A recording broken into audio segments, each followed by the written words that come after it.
Alright, usap sa inyo mga kababayan. Ako nga po pala si Jake Magnus at nandito na naman po kayo ngayon sa Jake Magnus TV at sa Facebook page po natin. Nandito na naman po kayo ngayon sa Jake Magnus mga kababayan. So ito po pag-uusapan po natin ay walang iba lang naman kung hindi itong panibagong pakulo na naman po mga kababayan. Nito pong sina LRY aka Small Boy at nito pong sina Alputera na kung saan mga kababayan pagkatapos po nung kanilang signature caravan. At kung mapapansin nyo, hindi naman sila nakakuha ng milyon-milyong perma, may panibago po silang pakulo ngayon para po maisalba etong si Sara Duterte. Kasi di ba sinasabi nila para daw po kay Digong mga kababayan yung ginagawa po nila. Pero kung tutuusin talaga mga kababayan, para po talaga yan kay Sara Duterte. So ngayon, kung babasahin po natin itong post ni Alputera, sabi po dito mga kababayan, ito daw po. Pakibasa, nandito na ang mga sagot sa mga tanong ninyo. Hindi po namin alam kung makakapunta ang signature caravan sa inyong lugar. Wala po kaming funding, wala kaming padrino, hindi namin kayang puntahan ang lahat ng lugar. Kaya kayo po ang kailangan namin. I-download ang signature form at letter sa taykami-naman.org. Magpaliwanag, magpakalat ng impormasyon, magpapirma sa inyong pamilya, kaibigan, kapitbahay at komunidad. Pero mga kababayan, meron pong paalala. Itong kampo nitong sina Alputera. Kailangan po ng valid ID sa pag-fill out ng form. Siguraduhin kumpleto daw at tama ang mga detalye dahil kung hindi kumpleto ang impormasyon ay maaaring hindi daw po ito tanggapin ng Supreme Court.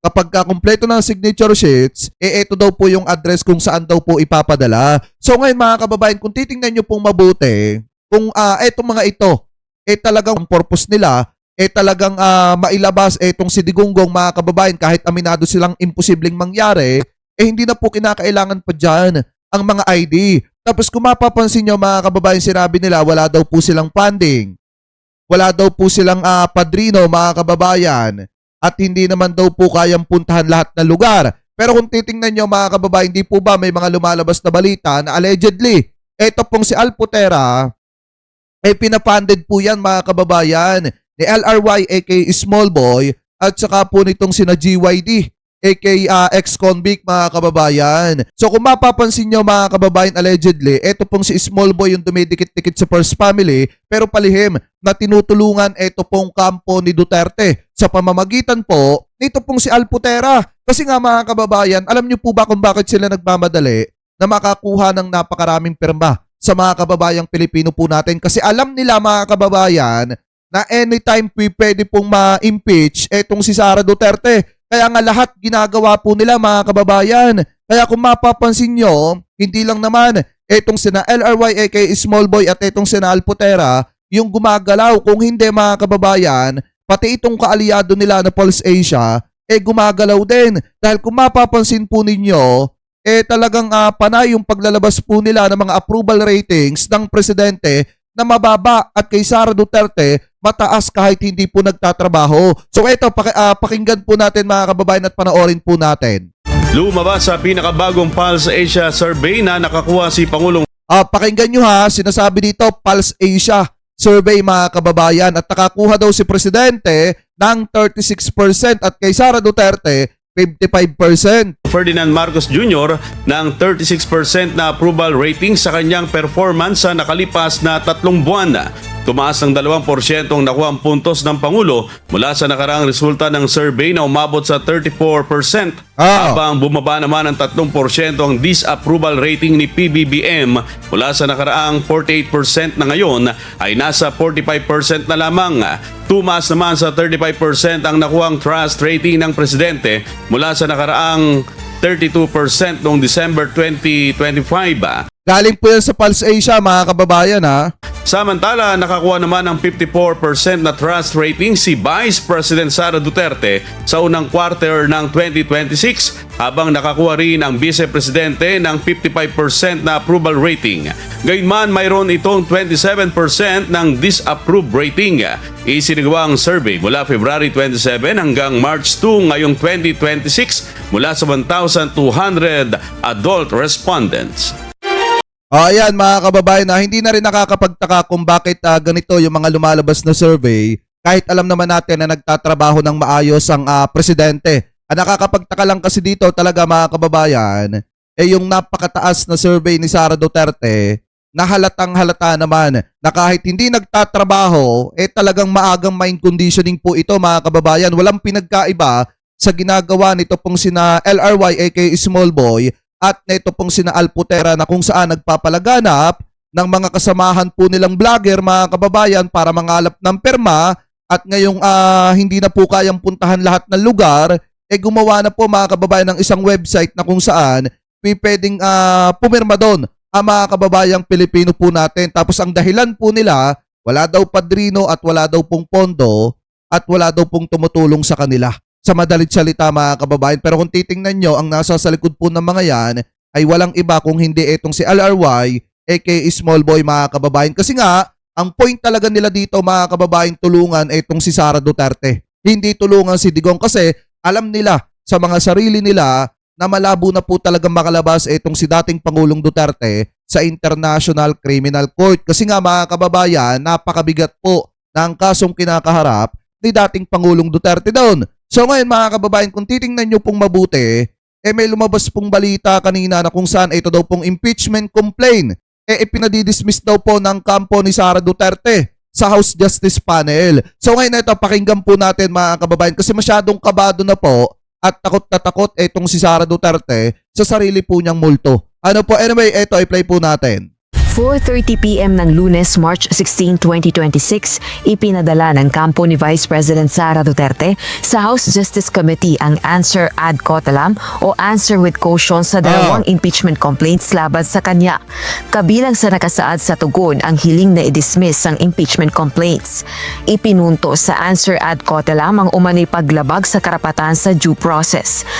Diba kung titingnan nyo mga kababayan, kaya nga pinasasagot si Sara Duterte kasi dumadaan sa due process. Kaya nga kung titingnan nyo mga kababayan, itong pagpapadismiss ng impeachment complaint laban po kay Sara Duterte ng kampo mismo ni Sara, talagang napakahina mga kababayan kasi due process Diba tapos igigiit nila dito, hindi daw po dumaan sa due process. Ano yun? Hindi nang umano'y pagkakaroon ng double standards sa pagtrato ng House Justice Committee sa impeachment complaints laban kina Pangulong Ferdinand Marcos Jr.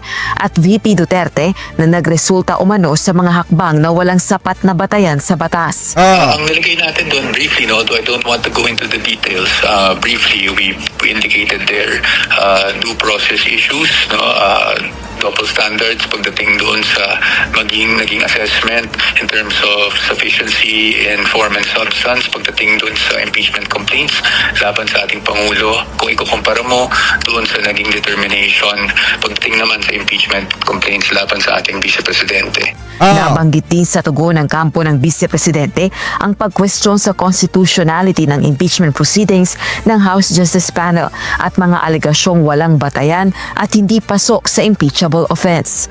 Kabilang na ang mga akusasyong pagpasok sa isang kontrata upang pumaslang, maling paggamit ng confidential funds at Hindi, doon talaga mga kababayan sa impeachment complaint number 3, ground number 4 o grounds number 4, talagang napakabigat nun mga kababayan. Ano po, napakabigat po talaga nun kasi kitang-kita ng sambayan ng Pilipino yung pagbabanta po ni Vice President Sara Duterte sa buhay ng presidente at sa buhay po ni First Lady at saka ng dating House Speaker. Kaya nga doon mga kababayan talagang wala po silang pipwedeng idahilan o ikatwiran mga kababayan na mali. Ano po, kasi nga yung ginawa ni Sara Duterte doon nasaksihan na mga kababayang Pilipino po natin. hindi tamang pagdedeklara ng yaman at ari-arian. Well, basically po, pagdating sa answer out cautelam, we basically just put in yung aming defenses. Mostly, meron kaming issue doon on the constitutionality of the proceedings. And aside from that, yung ano rin po, yung aming assertion na wala pong ultimate facts, yung naging manlaman ng mga complaints, and therefore, there's really nothing to answer.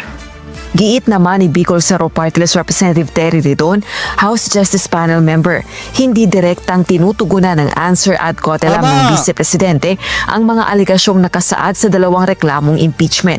Imbis na sagutin ang mga alegasyon, tinangkaan niyang questionin nito ang proseso ng impeachment batay sa malabong interpretation ng due process at konsepto ng ultimate facts sa mga reklamong impeachment. Samantala, batay sa panuntunan ng Kamara, may 3 araw ang complainant sa reklamo impeachment para mag-reply, oras na matanggap ang kopya ng tugon ni VP Duterte. Pagkatapos nito, magsusumite naman dito ang pangalawang pangulo ng rejoinder o sagot sa reply ng complainants. Sa buwan na ng Abril, inaasahang magsisimula ang hearing proper ng House Justice Panel sa 2 impeachment complaints. Kaya nagmamadali mga kababayan ang kampo na ito pong si LRY aka Small Boy at na itong si Alputera na talagang mangalap ng perma. Nga naman mga kababayan, kahit papaano makakatulong din ito sa posibleng pangangampanya ni Sara Duterte pagdating po ng 2028 kasi naniniwala sila na hindi po may impeach ito pong si Sara Duterte. Pero ang maliwanag kasi dito mga kababayan, kung titingnan nyo pong mabuti, kahit kumuha sila ng perma, talagang kung ipipilit nila na para po kay Digong yan, mukhang malabo pong mangyari na makakalabas itong si dating Pangulong Duterte dahil po sa pirma na ipinapasa po nila sa Korte Suprema. Kasi nga unang-una, wala na pong jurisdiction ng Pilipinas sa International Criminal Court kasi nga umalis na po tayo bilang miyembro ng Roman Statute. Ngayon mga kababayan na nasa International Criminal Court na itong si dating Pangulong Duterte, sa tingin nyo mga kababayan papansinin pa tayo ng ICC? Ganong naandudo na nga ito pong si Digong at wala na tayong jurisdiction doon. So ngayon, kung mapapansin nyo rin mga kababayan, alam naman yan ng kampo ni LRY aka Small Boy at nito pong si Alputera pero ipinipilit pa rin nila kasi nga may interest po sila na isinusulong. Ano po at mahalaga sa kanila nakaalyado itong mga Duterte habang dumidikit-dikit sila sa first family allegedly. Ano po, anyway, tuloy pa natin.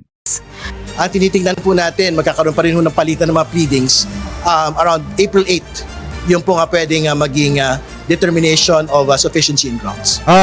Rosalie Coz, humahataw sa balita ngayon.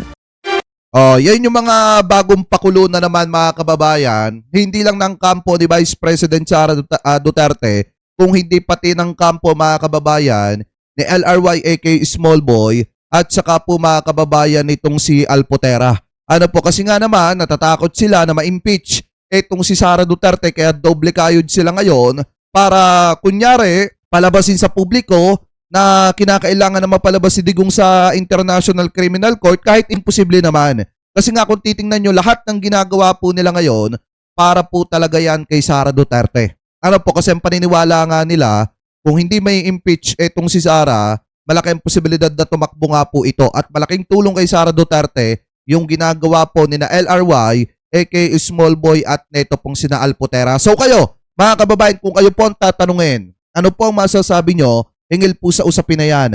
Ano po ang comment at opinion po ninyo hingil po sa topic na ito na pinag-usapan po natin? Comment below na lamang po kung ano po masasabi nyo hingil po dyan sa usapin po na yan mga kababayan. Maraming salamat po. Ingat po kayo palagi. God bless po. Thank you po sa inyong lahat. Maraming salamat po.